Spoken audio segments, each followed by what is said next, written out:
This is where all the talking we've been doing all day long really comes to life, where you see the different capabilities that we've been alluding to. So I'm going to introduce my colleague Kyle, who runs market enablement, in just a minute.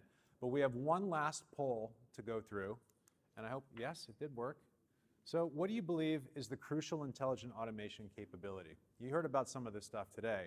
Advanced analytics that help you predict and prescribe productivity and cost, digital workforce governance, which integrates all of your bots, your RPA bots, your cognitive bots, your people into one management system, human bot interaction, which allows people to perform exceptions and handle things that bots can't do, and then for bots to learn from them, and then learning AI-driven bots, which big picture means that instead of writing rules and configuring bots that can only do what they're told to do, the bots can learn in real time and get smarter and better over time. So of those four, what do you think is the most valuable capability to your business? What's going to have the biggest impact?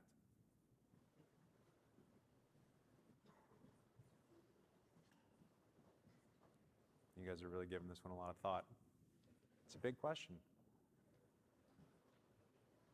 That's what we thought. 50% of you, a little over 50% of you think that learning bots are the most valuable capability.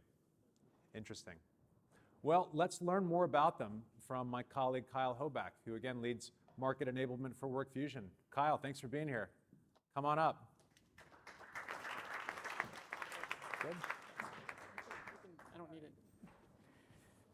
All right. So I'm going to go deeper into the product. So we called it Product Blitz and Deep Dive. So I'll do a couple different things. So where I last left you earlier today, I was talking about operational analytics. So I'm going to continue that presentation, show you some of the tabs that we hadn't gone through before, just to give you a little bit more depth on what else is there besides what we showed previously. Then I'll jump parts of the software. I'll go into our object recorder. So I'll get into our Studio product that's part of both RPA Express and SPA. So I'll hop into Studio, show you the object recorder, show you how to pull a couple different things together, so you can get a little more hands-on view there. And then I'll finish up with a use case, kind of building off that Studio example, show you something around email intake. So you're able to see more of kind of an end-to-end setup of how processes get deployed within the software and how you're able to kind of put the pieces together. All right, so only slide I'm going to show. The rest of this is going to be in the software.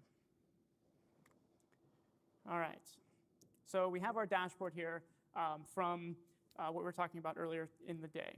So I'm going to, again, filter this for that trade finance use case. You can see I have about 15 of them in here. So any process that you would have executing within the software would appear here so you can audit across of it. If I dig into trade finance again, filter this down to this week, just to cut the data a little bit. One of the things we didn't focus on earlier was around kind of investigating it further. So I'm going to talk through that, but let me click the buttons before I keep talking here. All right, so I have this filtered down back to trade finance. So if I go to that process screen, one of the things we focused on was being able to investigate why is that issue occurring? Why is there more transaction costs in the middle of the week, but then it gets resolved as it goes through later in the week? So some of the issue investigation. So I'll go through a couple other scenarios you might want to look at as well. But a quick side note on the process chart. Another main use case of this process chart is not just to investigate where there's issues, but also to explain where there's benefits, where you're getting a lot of value. So when you're thinking about this chart and how you can optimize it and tailor it to an individual process, also keep in mind it might not just be troubleshooting, it might be trying to focus on where you're seeing a lot of benefit, where you're seeing a lot of improvement from an effort perspective, seeing a lot of automated fields, seeing a lot of just overall benefits you're able to achieve. So in some cases, you might just be taking a screenshot of this frequently and sharing it with others to see, or to tell them kind of what good you're doing. But you can also use it to see how to further investigate. So here we're going to focus a little bit more on the further investigations, but we're going to click into the speed tab first. So on this speed tab, the idea here is trying to focus on what's flowing through and how fast these things are starting to flow through. So with any of these more detailed tabs, the way we've set this up to be configured is that at the top, you get an overview, typically for the process. And then as you move down the page, you get more and more insights into what's happening here. So at the top, you have the process summary. So from a speed perspective, what are the cycle times that you're getting on a transaction basis? You can see here that it's by transaction, how it's spread across. You can see most of them are in kind of this short part here on the left-hand side. But there's some instances where these kind of outliers here, these circles as you scroll to the right here, where things are going a little bit slower. So those might be areas that you want to investigate, instances where you have kind of these outlier speeds. You might want to understand why that's being the case. So how you might want to investigate that and dig a little bit further. So I can actually get some of that if I go down to the next chart. Here on the breakdown summary, I'm able to see the type of work that's being done. So in the RPA world, in the bot world, a lot of people are focused on the RPA side of things, on those VDIs, on the interaction with the user interfaces. But also, as we'd shown within that trade finance example where you had different types of automation, there's different types of work that's being done. So here we've broken that out so you can get a better idea of where maybe some of the slowness or some of the speed is occurring within your process. So the top one is bots. The top one is kind of that RPA side of things. But then also, how are the people performing? How's the machine learning performing from a speed perspective? How's the OCR performing? It's probably not 0, because if you're using OCR, you have to run it through something. But how is that performing from a speed perspective? And then finishing up with tower. So some of the work can be done in a control tower perspective. Not all of the RPA work has to be sent to the bots to do the work. If you have data within control tower and want to compare across these fields, you can do that within control tower, which might be a quicker way to do it than sending it to the VDIs. So that breakdown summary is useful because you can understand where to dig into this. So if I look at the line here at the top, the bot, the RPA side, that's where I'm starting to see some of the issues that are occurring. Those are the ones that are slower. That's where the outliers occur. So that might be a potential area to investigate why is that the case? Is it a credential issue? Ways to just kind of dig into where that might be problematic. But in some cases, not even just the type of work, it's more just what are the specific tasks that you want to understand. So if I scroll down to this one here, you can see each of those individual tasks, how long those are taking. So I'll just kind of sort this here so you can see maybe a little bit more of the variety. So here you have each step of that process. We had shown that kind of multi-step process at the beginning. How are each one of those performing? Here you can see a little bit more of these kind of box and whiskers to see what's the standard the standard execution time or the more typical execution time, with those outliers, of course, occurring further out. So you can see in this one, there's about 4 or 5 tasks here that are really showing where those outliers are. So these are where you can dig a little bit deeper. Is it a configuration issue? Is it something you really need to investigate? Or is it just something that happened on that day and it's not really a problem going forward? To finish up this chart, at the bottom you have more task execution details. Here it's kind of more of the table form of the visuals. So here you can also do things of sorting on like standard deviation, if you really want to get another view of how the gap comes together, and then even sorting on the issues. So on the previous chart, you had seen that there were issues within that trade finance process. Where those issues occur, you can actually see it here for the individual tasks. And it looks like there's 4 or 5 tasks that have those issues that are drawing some of those errors. That's where you can investigate. You don't need to focus on the rest of it. So this is kind of the speed part. This is where you can understand how fast things are moving through. But it's not always just about speed. It's also sometimes capacity. So I'm going to scroll back up to the top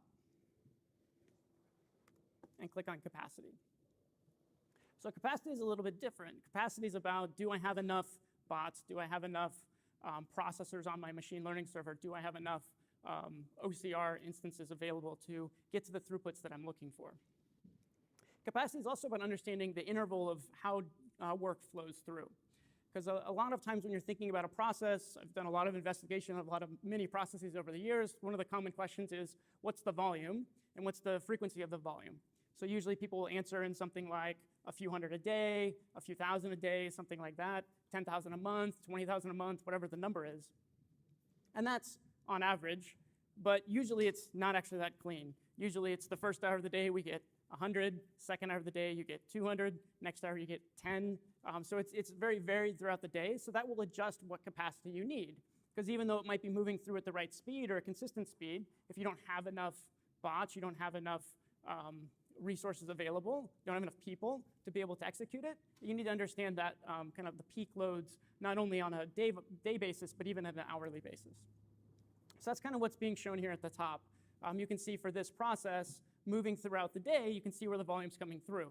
Many processes won't have anything in the overnight hours. Many processes won't have anything on the weekends. So you can see where those intervals come together and how the data is flowing through. Now in this chart, the color here at the top is that comparison with the SLA. So because in the process you're able to define not only the transactions, what a transaction is, but also what those SLAs are tied to those transactions, in this case cycle time, you can understand where not only your volume's coming in, but when that volume's coming in, is it coming through at the interval that I'm expecting? Okay, so we'll scroll down a little bit here as well. Again, we've got the breakout by work type, so by bots, by people, by machine learning, by OCR. So trying to understand, do you have enough of each of these types of resources, and do you have, what's the level that they're interacting? So you can see with the bots here, how many you're using, as well as for those bots, how many transactions are you executing at that point of day, at that point of time. This also gets even more interesting when you scroll down to the bottom here. So each individual unit is composed a little bit differently when you're talking through the capacity that you're looking at. Bots are relatively simple. You have a VDI, you have a server that has multiple bots tied to it. Here you can see what those bots are. Here it's using 14 bots for this particular process.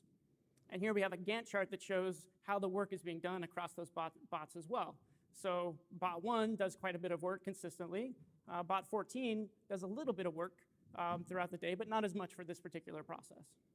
So one of the key parts of WorkFusion and the way it's using RPA and using the bots is being able to dynamically load balance across the available bots. Here you can see that a little bit more cleanly. You can see that it's often going to that first bot. If it's busy, then it's going to the next one. If it's busy, then it goes to the next one on down. So it's not using the one at the bottom, but that bottom one still needs to be there because it is getting used from time to time. You can also see where bots go down for a while. So this red spot here means the bot was offline. Someone was able to bring it online, or it was able to be auto-restarted to get back online. But you can also see where some capacity was unavailable. Also for people, so your unit of resource for bots is a bot, but your unit of resource for the manual side of things is obviously people. So here you're able to track who are the people that were involved and what were the intervals that they worked typically throughout the day, same time frames here as well. Similar setup if you would go to, through machine learning, go to OCR, go to the control tower, being able to understand the resources there, which is actually more around the CPU side, which starts getting pretty technical pretty quick. So before I jump off of this tab, I want to give you a different view here on the bots, because it's kind of interesting when you look for all processes available. So I'm just going to focus on everything here. Let this page refresh. I'm going to go back to that bot section. It's going to look even more like the matrix as we scroll down. I'll move that back up.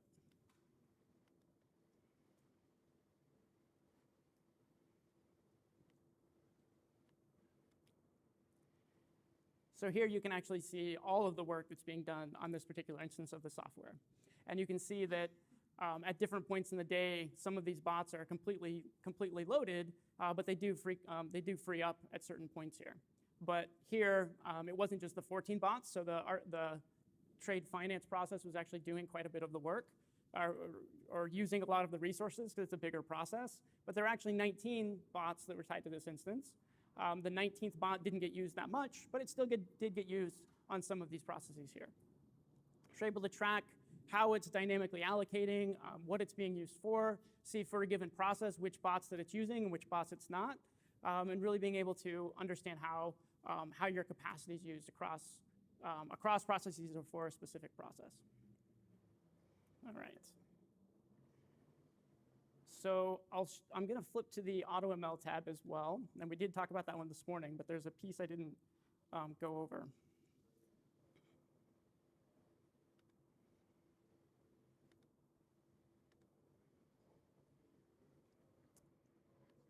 So AutoML, we focused on the impact at the top to understand where you might be, where it might have been self-correcting. Also, some of the charts that are tied to that to understand where that impact's coming from. I'm going to go back to this chart here. We kind of showed it a little bit this morning, but let me explain an extra piece that we were not talking about. So you can see the 4 different colors here. We have a light gray that we've called not learned. We have a red that's called low confidence. We have an orange that's considered a mistake. And then we have the dark gray, which is the correct. So most of them are correct in this case, but there are other scenarios that you might come through when you're looking at different data elements within the machine learning side. So I'm partly giving you the intro here because it'll tie into some of the processes we're focusing on later on. So these 4 terms are important from a machine learning perspective because it understands how the data is coming through and how you're using both AutoML and AutoQC together to understand the quality in your data. Because all of this data is happening within the WorkFusion environment, you're able to really understand not only how the bots are running, but really how the data is coming through and the cleanliness of that data. So if something's coming through is not learned, that's just a situation where the machine just didn't know what to do yet. It didn't make a prediction. It didn't make a wrong prediction. It just said, I don't know what to do yet. So it's just a situation that will either correct itself or something that will always be considered maybe one of the more challenging cases that gets passed to people. So situations where it's passing it to people. The next one is the low confidence box. You don't see too many here. Low confidence is when it created an answer. It wasn't very confident in that answer, but it was at a level where there was a threshold that can be set to figure out, is it going to get automated or not? So it understands not only what the value it predicted is, but also the confidence in that prediction, so it can be routed accordingly. And as the user, you have the ability to set what that confidence level is. I'll show you where that is in the software later. You can set that confidence and make sure data is routed accordingly. Now, the other 2 here is mistake and correct. Obviously, you don't want any mistakes in your data. No one wants dirty data, but in some cases, mistakes do occur. This gives you the ability to understand where those are, not only which documents, but also which fields this is occurring in. So the mistakes and the corrections, those come from the AutoQC portion. So as data comes through, it gets predicted. You can now check it within the process to make sure that it's coming through cleanly. So when you're doing these checks, these records are tracked, and you're able to understand when people made some changes, they saw an issue, that's being considered a mistake, but it got corrected when it came through. So actually in the end data set, it wasn't a mistake. It was a found mistake that was corrected. But it's also a situation where it was cleaned up to make the training set better and better. So we'll go into that with the data itself, but here are just kind of some concepts of where you can see how it's being tracked at a high level, and then not only at the document level, but then down below at the individual fields. All right, so let me show you another piece with this to make it a little bit more interactive. Well, interactive within the software. So here I have a slider where I can start understanding what the confidence level should be and figure out what that impact would be on my process. So if I slide this, you can see that there's kind of this mountain over here, which is actually the volume of the data at different confidence levels. So when it creates that prediction, it creates that confidence with it. I can adjust that, and by adjusting it, it will actually change what the predicted impact would be for my manual and automated data sets. So before I had very little, if any, manual, and now if I adjust it, I have about 18% that would be considered manual because that confidence threshold has been adjusted. So now the data that's getting automated is considered cleaner, but you do have more work that needs to be managed by people. So it's a trade-off you have of automation and accuracy as you're moving through. So here you can kind of play around with it at a high level here from the document. And then if you scroll down, again, more details as you move down. As you scroll down, you can see it's also adjusting it for individual fields that come through. Okay. So 2 more pieces, and then we'll finish up the analytics. So if I click on manual, people are still playing a role within automation. Goal is to automate as much as possible, but people are there to control the scenario as well as be the experts working within the process. So in this particular example, we have 3 manual tasks. On the left-hand side, you can see at an aggregate level, what are the cycle times and how many people played a role. In the upper right-hand side, you can see individual people, how they were performing and how they come together. So if I click on one of these tasks, I can filter for who are the people that worked on that task, and I can do a quick analysis to see, are there any outliers, any issues I might be able to see from people working within this. So here I can actually see most people spend about the same amount of time, with the time being the y-axis here, and the volume being the x-axis. So most people are on this horizontal line performing at a similar speed. But there's this person here that did quite a bit of work. They did it rather slowly. compared to the others. And then you have these two people here on the lower right. They did it far quicker than everyone else there. So either those two people are rushing, or those two people are, they have incorporated some best practices that you want to share with the rest of the team. Or I guess the third scenario could be they just got really lucky with the data and they only had to do the easy ones. But those are, it's more likely they're either your best workers or your worst workers, something you could probably understand if you investigate further as to who they are and how they operate. So you can do this kind of analysis to understand where you might want to optimize, even from a people side, not just from an automation side. So I'll show one other piece on that optimization, and then I'll switch and switch topics here. So I'm going to go back to the process tab. And at the bottom of this page, we have a couple other charts here as well. So here, this is trying to get a little bit further and be more predictive as to how many bots you're going to need, how many people you're going to need to execute these processes in the cycle times that you're looking for. So the chart on the left is that full bot utilization chart, trying to understand for the work that I'm pushing through, how many bots am I using? So here for this process, it was those 14 bots that we had seen before. But if I want to do the same amount of work, do I even need that many bots?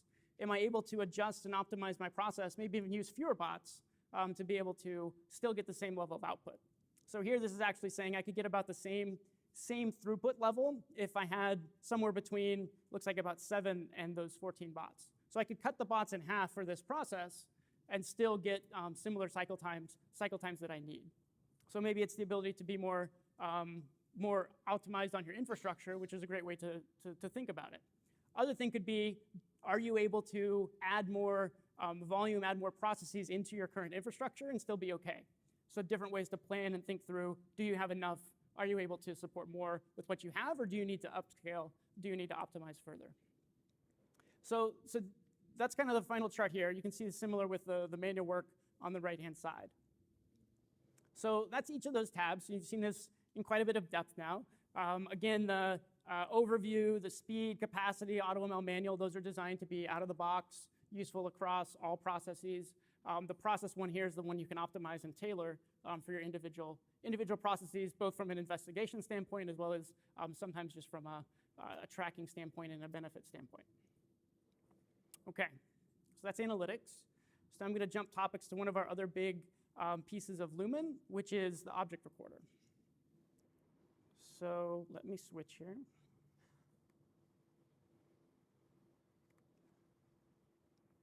All right.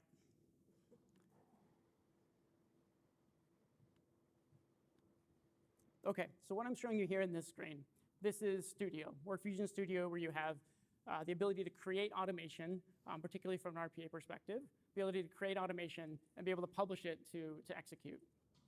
So I have object recorder that I'm going to go through here. It's also where you can do some of the image recording that's in previous versions, as well as even do some scripting and coding if you want to get into that part of it as well. So in Studio, this is the same Studio you'll be using for both RPA Express and SPA. In it, you can see we have the actions library if you want to actually build these manual. You can even get into the variables that you want to track as part of packaging this thing up. And then in the middle, of course, you have the steps that you would have to be able to automate a given task. So other things here in the background, I actually have 2 bots on this machine. So if I click back here, I can see 2 different bots I could use to be able to automate my processes. So I'll play that into the automation here in a second. Let me show you Object Recorder just to give you an idea of how it works and how it comes together. I'm going to use Outlook here just to give you kind of an enterprise type application people use a lot in RPA. I don't have any enterprise applications you would typically have, the mainframes or what have you, so you can apply it to these types of things as well, but here I'll just show you Outlook just as a quick example. So I'm going to replace this recording. So it's I'm going to lose my steps, which is just fine. So if I want to do something simple like create an email, I click create the recording. You can see in the lower right-hand side, it's starting to time's ticking away as I'm capturing the steps. So now everything that I do, it's going to capture in the background. So if I do something like click new email, click into the to box, try to send an email to myself here.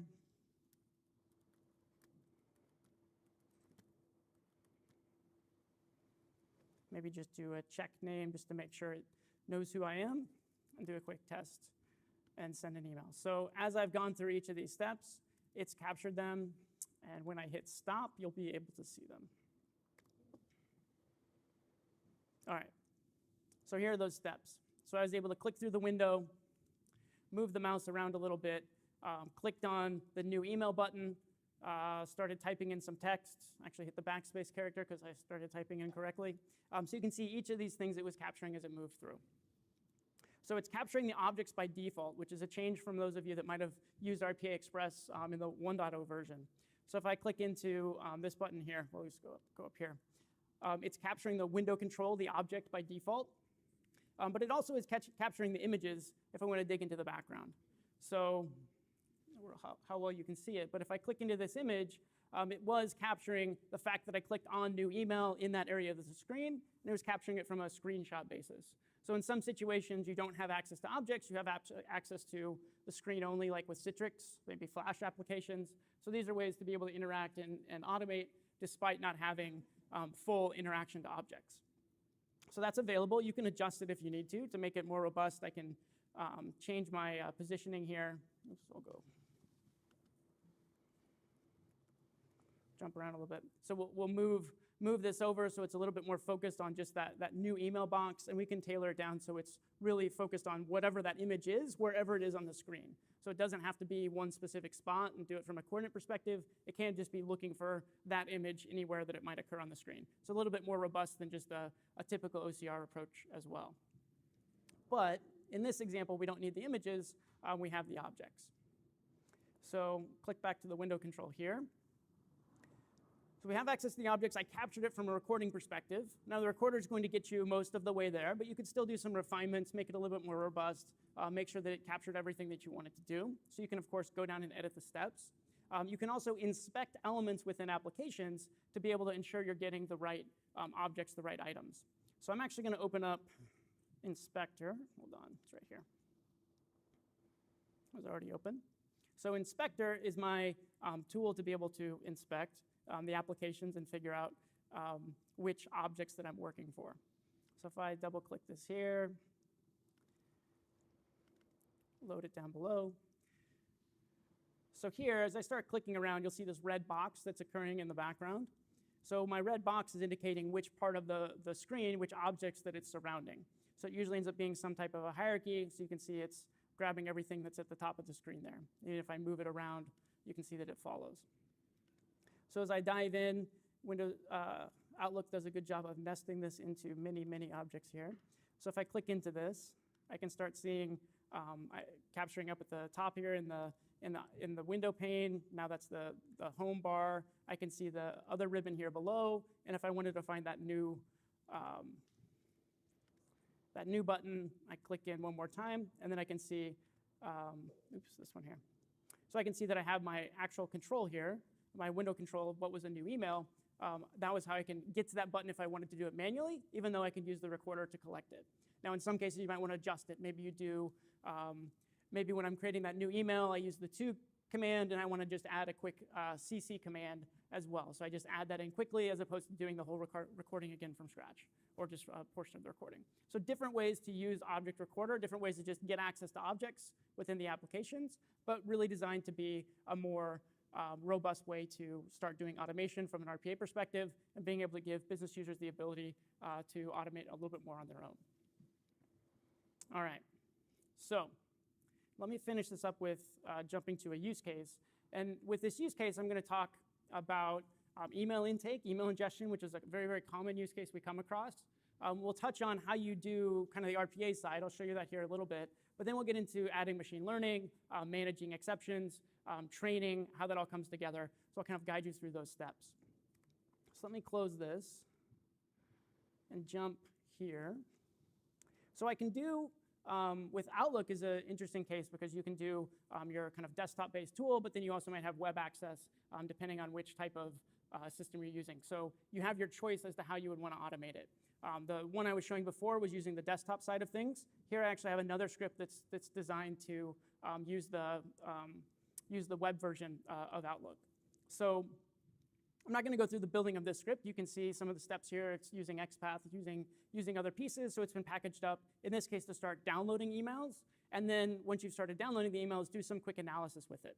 So when we get into email use cases, you can try and do some keyword searches, and in many cases that'll be useful to some degree. So this is kind of heading down that path. So I'm going to play it so you can start seeing it happen, and then I'll talk through what the use case is. So it's going to pick one of the available bots. Looks like it's this one in the upper right-hand corner. So it's going to log in and start downloading these emails. So she's going to go through, start accessing them, pulling them into the application.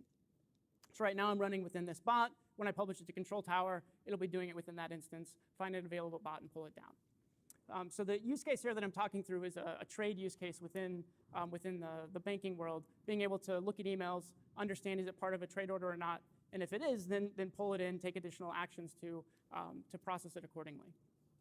So here, just focus on the email. Right now, it's just downloading the email, and then it's able to ingest it into the software. As we move forward, then we want to do more than just a rules-based approach to understand is it a trade order or not, actually use machine learning to classify it accordingly. So this is just finishing up, capturing those emails. You can see kind of how it's just iterating through, grabbing those emails, and then you can see in the background there when this one closes, it had finished up and it had grabbed them all. Okay, so this seems like it works pretty well. I want to publish it, so all I have to do now is hit publish to Control Tower, and it's linked to my instance. So when I publish this, it's going to take that code and push it into Control Tower. So Studio is where I was using to build RPA. I publish it there. Now let me jump to Control Tower.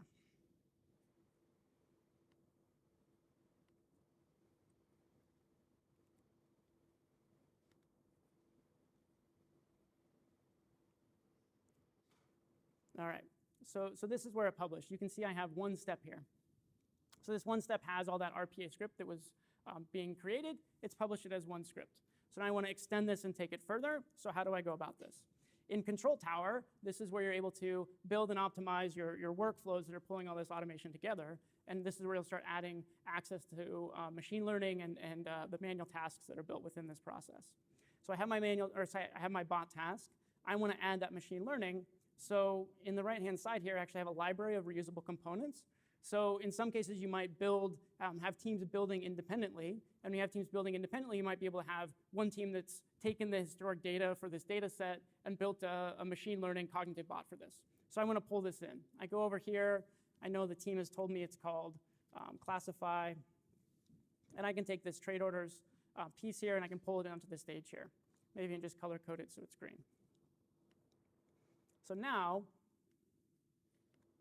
connect the dots here. So now I don't just have access to the data, that's now pulled in. I don't just have access to the rules-based approach that I was using to classify them. I also now have machine learning that's helping to classify, is it a trade order, yes or no? So machine learning's been added, and I'll walk through a piece of this, but machine learning's been added, making this a little bit more robust of a process. So machine learning's not just execute, it predicts, you get your answer. There's a few more pieces to that, so I can expand this and show you a little bit more of what's happening down below. So the ideal case is kind of this top row here. We have some settings, what's that confidence threshold? We want to apply machine learning, so we run it through this step here. In some cases, you're going to get all of the records predicted above that confidence level. So that's going to be your STP case, this top row. There might also be cases where you have exceptions. So you identify, I want everything above the 0.8 threshold, everything above 0.8 considered automated, everything below ask people to assist with it. So then you have an exception row here, and then you have the STP row at the top. So let me finish each one of those, and then I'll show you a few other pieces. So when you have your STP row, that's where the AutoQC starts coming, or sorry, AutoQC starts coming into play. So we talked about this a little bit this morning, where you're able to auto-correct your process because you're able to get more data, be able to figure out situations where even though it automated, it needed to be corrected and adjusted and retrained. So that's the box that it's going to go to, where even though it predicted everything looks good, you can still have people come in, sample it, check it, work through it. So inside this, if I expanded that, you'd be able to see a manual task that's sitting in there, the same manual task that you're using for exceptions. So these manual tasks that just says classify emails, these are useful in multiple situations. You can use it to train machine learning up front. You can use it to manage the exceptions we're going to show here. And you can use it to work in this AutoQC part of the process. So let me show this to you so you can see a little bit better about how that looks and how that comes together. So control tower is where people are building and monitoring end-to-end processes within SPA and RPA Express. If I switch to Workspace, this is where your SMEs are working within that process. So if I hit accept, it'll ask me to log in here. So now I'm kind of switching roles. So initially, I was the RPA builder using Studio. Now I've switched to more the process builder or even just process monitor within Control Tower. Here I'm going to switch to Workspace, and I'm going to be that SME that's working in the process. So here I can just log in and find work that's relevant to me. So here I'm looking for these classify email tasks. There might be other work in here from other processes maybe I want to work on, maybe I don't. But I can click through and see what's all available that's here to work on some transcription tasks, some other intake tasks. Here, classify emails, this is the one that I want. So I click on view, I can see there's 4 of them available. And here, instead of looking in Outlook and just doing some work and not really having it tied into the process, here, when I read this email, I can give a quick yes or no, is this a trade order, based on everything that's occurring on the left. I can see that full email, who sent it, when they sent it, or who they sent it, the subject, the text, and I can make that classification. So I click yes, I click next, and it's going to feed all of these to me as they're moving through. But this is doing a few things. Because it's coming out of the machine learning side, this is managing that exception. It's able to say, machine didn't know what to do, I need a person to help, so I can provide that piece of training data. But this is also providing more training data to make the system better and better. So not only am I resolving this exception, I'm providing more training data for the system to get smarter. So when we go back to the business process here, the piece I didn't talk on yet is this AutoML training. So this is where that system's going to take that data, the new data that we had, along with the other historic data, and it's going to iterate on that, retrain it, and try and find a better model that's more predictive the next time around. Alex talked a little bit today around how frequently these need to be refreshed. So this might be a situation where you're retraining it every day. That means every day it's getting smarter and smarter because there's more and more data to build off of. So how do you do that? How do you understand where that comes together? So this will be the final screen I'll touch on here. So I mentioned setting a threshold. I mentioned setting some level of confidence. I mentioned that accuracy and automation are trade-offs. So here on this chart, you can see accuracy here on the bottom. You can see automation rate on the left-hand side. And there's actually a sentence that's here that explains how this is coming together. So right now it's saying the cognitive bot replaces 35% of the manual work with an accuracy of 98.5% above. So what that means is as 35% of these tasks go through, they're going to get automated at that confidence level. Anything not that confident is going to get passed to people. To people now, but it's more examples for it to learn and train and get better. So you can see this chart here. As it sees more data, it's going to build more and more. So it'll start in the lower right-hand corner and just build towards the upper left as it sees more data. So it's always going to get better, always going to give you more automation and higher levels of accuracy. But you have that trade-off that you can understand where you want the data to go to. So right now, I can get this level of accuracy. Maybe I want to reduce that. So right now, it's at the 98.5% level. If I want to reduce this to reduce the accuracy level to 96.5%, which is actually still better than the typical person's doing anyway. If I reduce it there, I actually get a 45.5% automation rate. Or I could go the other way, and I can just be more stringent about the automation. Say I want data that's 99.5% accurate, very, very accurate data, and I'm going to get a 25% automation rate. So you have that ability to trade off accuracy with automation, figure out where you're going to apply it, and figure out how much impact you're going to get at this level, and set it. But then you also have the ability to as it's training and growing in the background, you can make it better and better as it sees more and more data. Okay, so process comes together. You now have not only a rules-based process up front with RPA, now you also have your machine learning that's able to predict and go further than what you can define with rules, understand the patterns and be able to apply it together, but then also incorporate people to make it better, incorporate people to monitor as it moves forward. Okay, so those are the 3 areas that I wanted to cover. About the right amount of time that I wanted to cover it. So I did want to open it up to some questions. A lot of times there's questions about the software itself. There also might be some questions about kind of what you've come across today. We have another day tomorrow. So we have some content that's prepared, obviously, ready to go for tomorrow, but there might be some adjustments that we could do based on some of the feedback that's coming through from your side. So are there any questions about the product or any questions about other items you guys wanted us to cover, maybe expecting to see tomorrow, that sort of thing? I think we have microphones that might pop around if anyone has a question over here. Yes. Do we have a microphone? Awesome. Just on the other side of the room. 1 sec.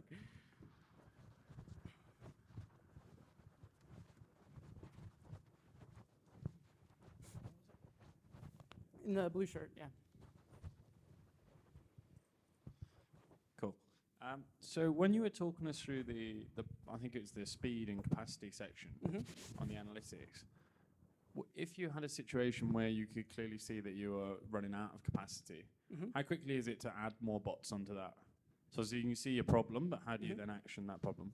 Yeah, so we talked about this morning a little bit around how you could take care of situations where it sinks below a certain utilization level. So that same type of concept. So one could be just notifying alerts and have the slower manual process. The other could be you have it set up automatically to identify when it gets below a certain threshold, particularly on bot utilization, it's below a certain threshold, it just automatically spins up new ones. So it can be on the alerting here from a Tableau perspective, but also built in behind the scenes to take action on that and be more prescriptive of what that follow-on action would be. So part of it would be spinning up more bots, could also be notifying that there's work in the manual queue, people need to execute it. Could also be just that some of the bots are down and they need to be restarted. The manual or the automatic restarts haven't worked. They need more adjustment, more understanding of where the issues might lie. So different scenarios that could be programmed and configured, but really be able to understand not only the reactive part of it, but also the predictive and kind of the forecasting part of it as well. I think he was first. Then we'll go over here. We'll get over on the room. So yeah. Hi. So you said like you added a machine learning task into your process. So is it like a predefined machine learning task from WorkFusion, or it's like you need a dedicated ML engineer to like configure this task and add it to your control flow, or so how it works? Yeah. So how do you know who's going to be part of this, right? So I would say this is a great question for tomorrow. So we have come tomorrow. So we have in the morning we have a solutioning section that'll talk a little bit deeper as to what's information extraction, what's classification, how that comes together, what are some examples of that. Then we also go deeper into the after estimation, how that comes together. So in some cases, to answer your question at a high level today, you have some examples, some things like email classification might be something that more business users can do. You get the data set up, you're able to use the kind of recipes that are available to do kind of a binary classification like this one. Then you might have other examples where you're collecting a lot of data out of a type of document, which might require more MLE setup using the ML SDK. So it would really depend on some of the examples and what the needs are, but we'll go deeper into that tomorrow for sure to understand kind of how you set that up correctly. Okay, question over here? Okay, so I wanted to understand what was the design of the processes, because you have had bots, then you have manual, and then you had some other things. So is there a handoff happening between bots and manual activities, or there are certain tasks within a process which is exchanging? So what's the landscape here, and how do so how bots and people are handing work off to each other? I'm saying, is it the same process, different tasks? Yes. Or different processes, inputs to each other? So it's typically the same process with different types of tasks, but then you can have people that are working across processes as well. So let me take the first part of the question. So in this process we showed before, this trade finance one, the people are really working here in these white boxes, and then in the exceptions, like I showed you before, within these green boxes. So bots are doing some work here in these blue boxes, then a gray box, and then you have some different types of automation. So bots are doing the majority here, but in these white boxes for sure, that's when people are going to get involved and be part of this. People perform a task in Workspace, that automatically triggers, moves on to the rest of the process, and it keeps moving through. So a constant handoff of bots and people throughout. Software decides that, or who decides that this is people and this is? So it's configured within the process. So the decision is made. So for this example here, there was an IBAN or a Swift code that had an issue. It didn't map with the API that was available. So then it goes to a SME to do the investigation. So it's inside the data, it understands what are the valid rules and what are the invalid ones. It understands which ones to pass off, which ones to pull in people for. So it's just configured within the process. Those kind of exceptions. So yeah, it's kind of exceptions, but different types of exceptions. So not only the ones where you know it here within RPA setup. In the machine learning side, it's more what's the confidence threshold that you would want to consider automated versus not. Okay? Thank you. So maybe we'll do one final question. Or we have time all day tomorrow to answer the rest of them. Okay. All right, so then I'm good for today. Thank you.